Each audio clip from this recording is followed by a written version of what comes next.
से डर रहा है। ये मटिया पोता है, ये मटिया पोता है, ये हमारा बेटा है बिट्टू बेटा। जैसे कि देख सकते हैं सुबह का टाइम है, जो सुबह हो गया है हम लोग का छठ पूजा। सूरज निकलने वाले हैं, अभी निकले नहीं हैं, इसीलिए पूरा धुआं धुआं हो गया है।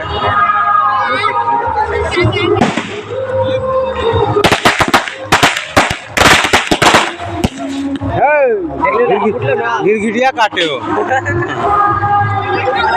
देख सकते अभी सुबह हुआ नहीं है, धूप निकला नहीं है, धूप नहीं निकला अभी टाइम है।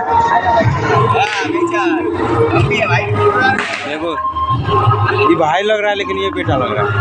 कहाँ गया ये?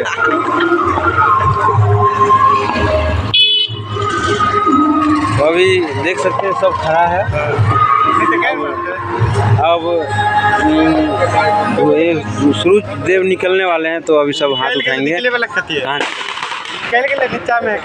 तो शायद निकल गए हैं, अभी नीचे है थोड़ा गाछ फिर इससे दिख नहीं रहे। बाकी ये धुआं धुआं पूरा हो गया है। बम बहुत बड़ा बड़ा फुटता है। हाँ